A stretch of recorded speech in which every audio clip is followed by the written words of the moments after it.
uma fenda de luz do Sol penetre no coração de uma espiral escavada somente ao meio-dia, no dia mais longo do ano.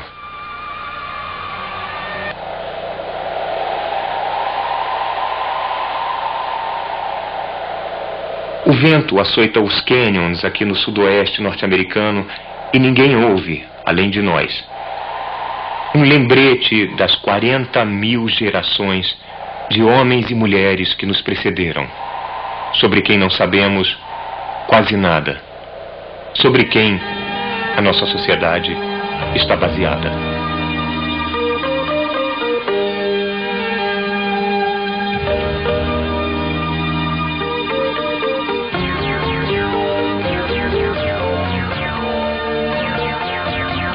Quando nossos ancestrais pré-históricos estudaram o céu depois do pôr do sol, observaram que algumas estrelas não estavam fixadas de acordo com o padrão constante das constelações. Em vez disso, 5 delas se deslocaram, avançando lentamente pelo céu, depois voltando por uns meses, depois avançando de novo, como se não conseguissem decidir o que queriam. Nós as chamamos de planetas, que quer dizer errantes em grego. Esses planetas apresentavam um mistério profundo. A primeira explicação foi que eles eram seres vivos. Se não, como explicar seu estranho comportamento em forma de laços? Depois, pensou-se que eles eram deuses. E depois, influências astrológicas saídas do corpo. Mas a verdadeira solução deste mistério particular é que os planetas são mundos, que a Terra é um deles e que todos eles giram em torno do Sol de acordo com leis matemáticas precisas. Esta descoberta levou diretamente à nossa moderna civilização global. A mistura de imaginação com observação produziu uma descrição exata do sistema solar. Só então pôde-se responder à pergunta fundamental. Aqui está na raiz da ciência moderna. O que faz tudo se deslocar? Há 2000 anos, esta pergunta nem teria sido feita. A visão prevalecente tinha sido formulada por Cláudio Ptolomeu, um astrônomo alexandrino e também o preeminente astrólogo de sua época. Ptolomeu acreditava que a Terra era o centro do universo, que o Sol, a Lua e os planetas, como Marte, giravam à volta da Terra. É a ideia mais natural do mundo. A Terra parece firme, sólida, imóvel, enquanto podemos ver os corpos pesados nascendo e se pondo todo dia. Mas então, como explicar o movimento giratório dos planetas no céu? Marte, por exemplo. Esta máquina mostra o modelo de Ptolomeu. Imaginava-se que os planetas giravam em volta da Terra, presos a esferas perfeitas de cristal. Mas não presos diretamente às esferas, e sim indiretamente, através de um tipo de roda fora do centro. A esfera roda, a pequena roda gira, e como visto da Terra, Marte faz a sua órbita.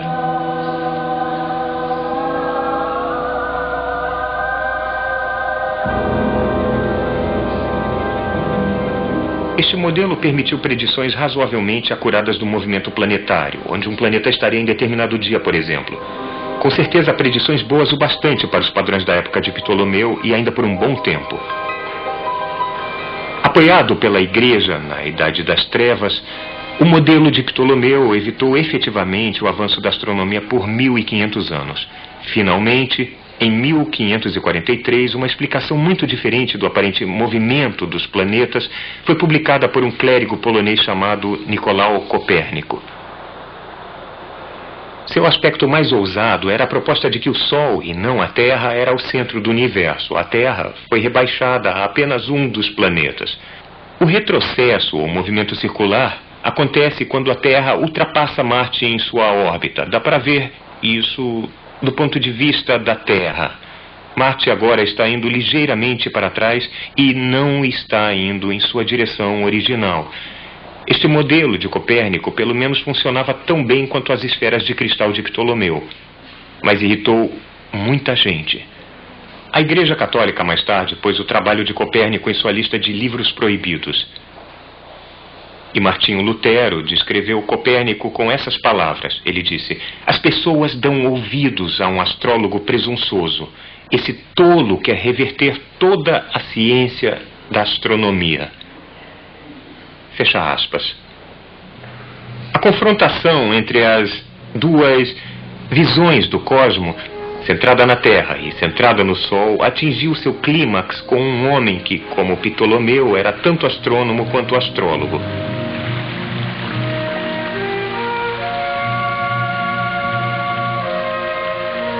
Ele viveu numa época em que o espírito humano estava restrito e a mente acorrentada.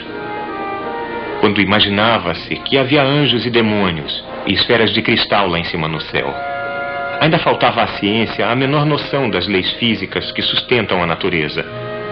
Mas a luta corajosa e solitária desse homem era prover a centelha que acendeu a revolução científica moderna.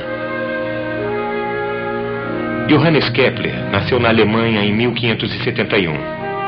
Ele foi mandado para a escola seminarística protestante na cidade provinciana de Maulbronn para ser educado pelos clérigos. Era uma vida rigorosa e disciplinada. Levantar antes do amanhecer para começar um longo dia de orações e estudos.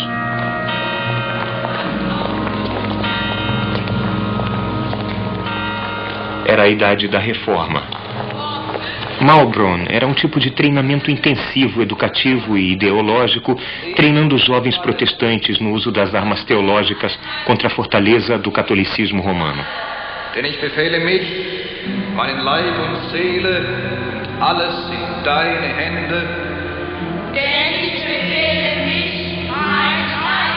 Havia pouca tranquilidade e conforto para um garoto sensível como Kepler. Ele era inteligente e sabia disso. Isso, junto com sua teimosia e sua ardente independência, serviu para isolá-lo dos outros garotos. Kepler fez poucos amigos em seus 2 anos em Maulbronn. Então ele fechou-se em si mesmo, fugindo para o mundo de seus próprios pensamentos, frequentemente preocupado com sua indignidade aos olhos de Deus. Ele se desesperou em jamais conseguir a salvação.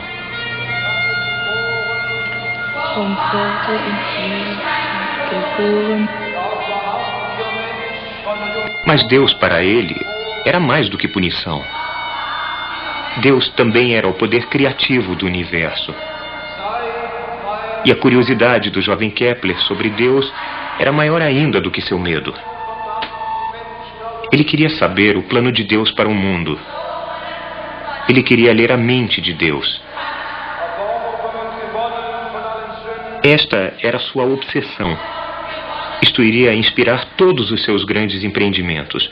Isto iria tirá-lo e a Europa do claustro do pensamento medieval.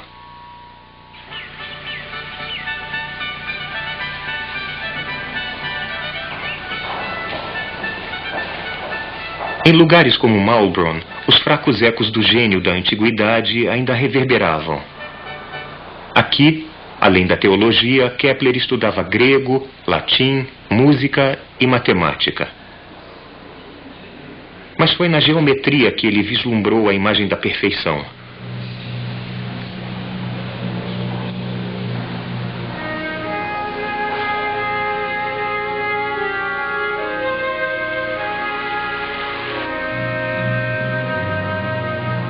Mais tarde ele escreveria: a geometria existia antes da criação.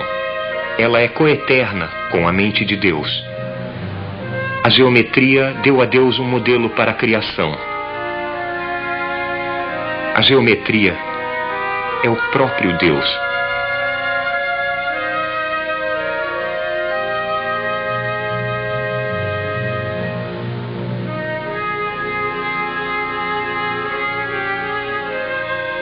Mas o mundo real da época de Kepler estava longe de ser perfeito. Era assombrado pelo medo, pela peste, fome e guerra. A superstição era um recurso normal para pessoas sem forças. Só uma coisa parecia certa: as próprias estrelas. Lembrou-se que em tempos antigos o astrólogo Ptolomeu e o sábio Pitágoras ensinaram que o céu era harmonioso e imutável. E Ptolomeu tinha dito que o movimento dos planetas através das estrelas do zodíaco eram presságios dos fatos aqui embaixo. Foi a influência de Marte e Vênus que fez de seu pai um homem brutal, um mercenário que o abandonou?